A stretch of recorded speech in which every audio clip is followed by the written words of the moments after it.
Hey, I'm Zora and welcome to my first YouTube video on OnlyFans. Just gonna walk you through my experience so far, how long I've been on the platform, and how much I've made, really. And I know a lot of people aren't really transparent about that, but I wanted to make a video that really highlighted how it is for new creators that are not showing their face and are essentially have no following to start off with.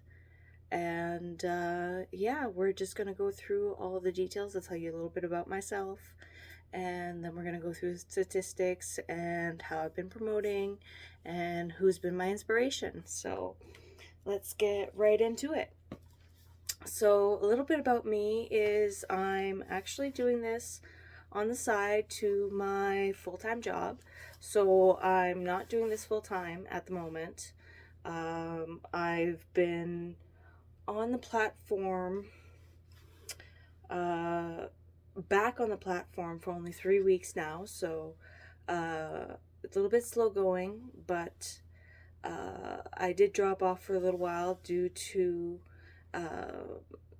a death in my family, so I had to take some time to myself, and now I'm in the process of rebuilding my following and my subscribers. So as you can see, I'm a bigger woman. I'm 33 and I'm Canadian.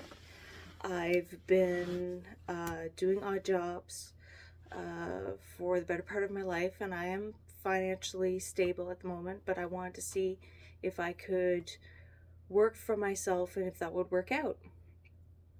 So far, I would say that OnlyFans is not feasible for me full-time, given that I'm just restarting my platform, but hopefully in a couple of months I'll be able to tell you maybe differently.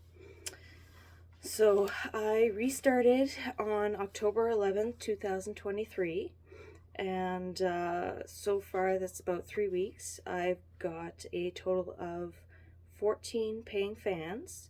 I'm the top 36% on OnlyFans, and I've earned $130.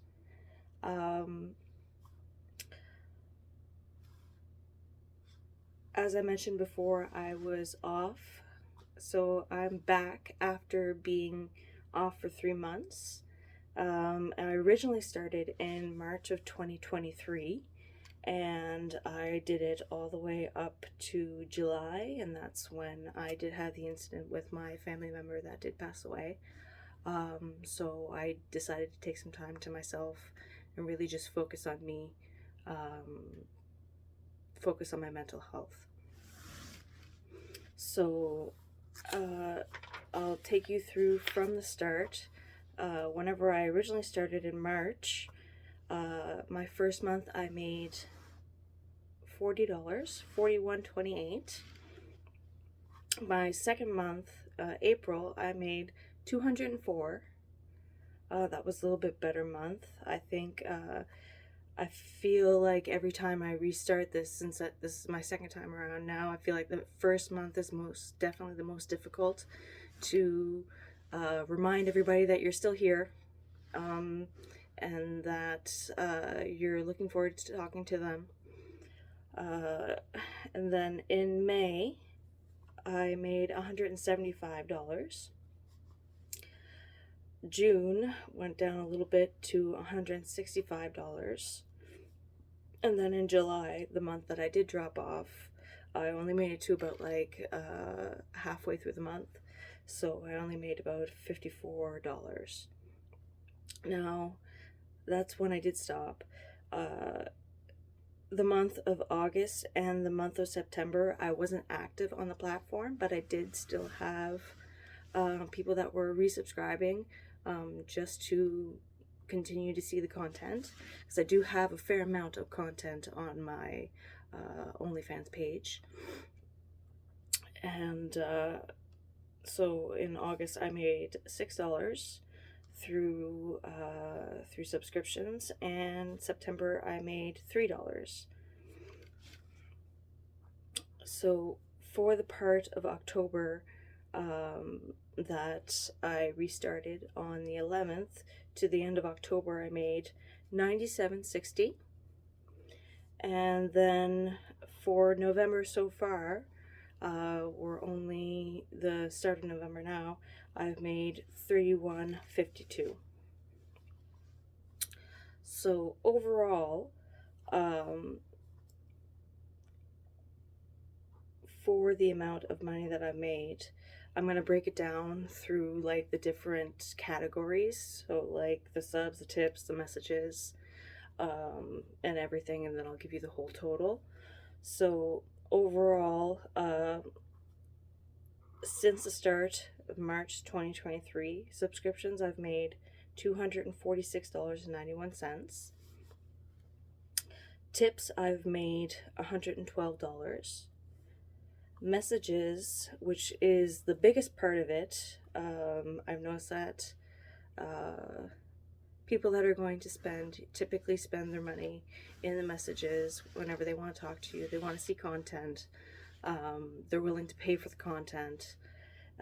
So I made $419.20. And it's nice to get to know people. It's definitely nice to understand everybody's wants and desires, and it's just nice to see different types of people. So overall, for the 6 months that I've been on the platform, I've made $778.11.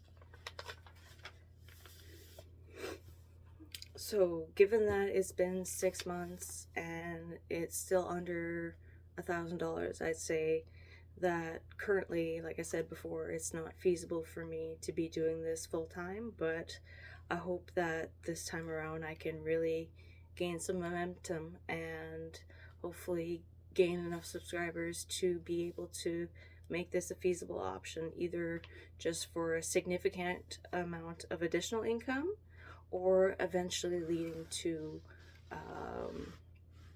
full-time employment. Now my goal is probably a lot lower than what others may consider full-time employment. I live in Canada, so all the numbers that I just gave you are in US, so we do get the benefit of the exchange rate, so it's actually a significant amount more for me.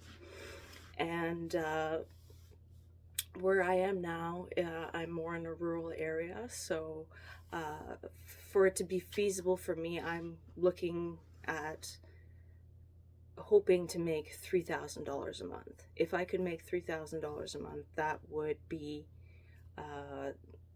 great, and that would mean that I could actually survive off of what I'm doing on OnlyFans. So that would be everything that I would desire. Would definitely be to be able to do this full time, since I want to work for myself. I don't want to work for other people anymore, and I really value my time. I want to do things on my own time. So how I've gotten here. So my marketing. I do post on several different social medias. So the ones that I use are Reddit, Instagram, Twitter, X, TikTok, and Facebook. Now I did try other stuff as well, but I noticed that it's not as popular, and I feel that to grow my following I really need to focus on things that I can grow quicker. So on Reddit, I post to 30 or more subreddits a day, and I mostly post to BBW or bigger girls, or because of my size, and that's one thing that I've noticed that you really need to cater to. What I look like is what I look like, and somebody finds that attractive, and I might as well embrace what I look like, because unless I'm going to do drastic changes in my life, this is what I look like. And at this time, I'm a bigger girl. And I wasn't always a bigger girl, but right now I am, and I have to embrace that. So I also post a lot on feet subreddits and also underwear. I don't show anything on any of my social medias. That's all reserved for OnlyFans. So I've noticed that if you don't give it away for free, then people are more willing to pay for it. So on Reddit, I have 914 followers, and that did drop off since I wasn't active for 3 months. But I'm slowly rebuilding that, and I have 5,329 karma. So I feel like Reddit is doing good for me. I've been doing it since the start. I know a lot of people have a hard time with Reddit and don't really necessarily understand it. I think once you get into a rhythm with it and you post regularly on the subreddits that suits you, it goes fairly well, and you get a lot of people commenting, and I love to do the interactions between people in the comments, because then you can see that like it's always nice to have engagement, right? So there's a couple subreddits that do better than others, and I always pay attention to that, and I definitely favorite the communities that I do best in. On Instagram, I've been hearing that, Instagram should be your main focus, and I do get that. I definitely have been trying to focus my attention on Instagram, but it's really slow to grow. It's definitely been a struggle and a challenge not getting flagged, especially for even tamer things. You don't have to be showing anything at all to get flagged. It's been challenging. I do appeal most of them because they flag it for sexually explicit, and there's nothing sexual about the post at all. So I definitely feel like Instagram is the place where I post most of my life stuff. I'm really into outdoors and plants and animals, and I definitely do include that in my Instagram, but I also post myself. I think I do get flagged more because I am a no-face creator, and most of my posts are from here down, so you do get a lot of this action, but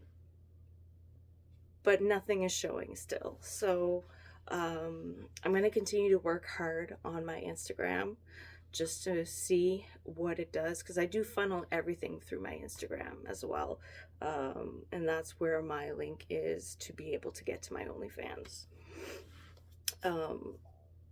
The first time around, whenever I was doing OnlyFans, I had made a TikTok. I mostly really like TikTok just to scroll through it. I've never been one to be a creator on TikTok.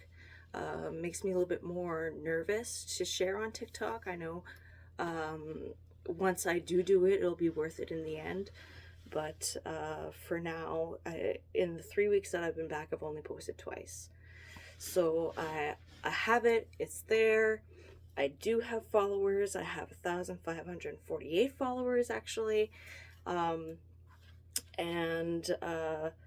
I just haven't brought myself to really put the time into it. And given that I do work full time and my main focus is Reddit, I focus all of my time and energy there. So TikTok kind of takes a back burner. And last but not least is Facebook. It's definitely slow growing. That's another place where I like to share my personal interests, because I want people to get to know me. I want people to subscribe because they like me. They like what I'm into. I mostly post about like what I'm watching, quite honestly. I'm a big movie buff. I really got into the spooky season and watched a lot of horror movies, and I shared it every single time because you know what? I love movies, and that's always been since I was a kid. So I definitely think that you can connect with other people on the type of media that they like to consume. And yeah, I wish I had more. I wish I had more followers on Facebook, that's for sure, because I really do want people to get to know me. So last but not least, I'm going to get into who actually inspired me. So first and foremost, uh, the person that I originally started watching was Au Natural Mama. And she's a Canadian like myself. And she mostly inspired me because she is au naturel, and so am I. And I enjoy the fact that she really loves herself. And that made me think that I could feel that way about myself as well. And part of the journey, or the reason why I'm doing OnlyFans, is to help me love myself more. I should feel beautiful. I haven't felt beautiful in a number of years, and I want to regain that. A couple other people that have inspired me so far have been Michaela Samuntry, Alana Cole, Erin Kitten, which I find is absolutely hilarious. I love her videos. Um, uh, My Little Panda is actually a new one that I've been watching as well. I just started following her, but I've been enjoying watching her journey.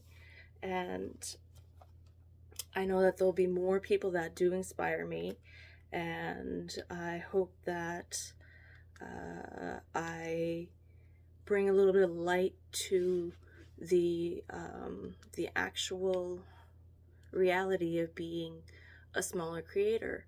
And if there's any smaller creators out there that are similar to me, please don't hesitate to comment. I'd like to talk to you. And tell me about your experience. How has it been so far? Is it really just a side hustle? Do you think that it's going to be feasible for you down the road? Like, is it worth it? Let me know. Let me know what you think. So thanks for watching, and I'll see you in the next one. Bye.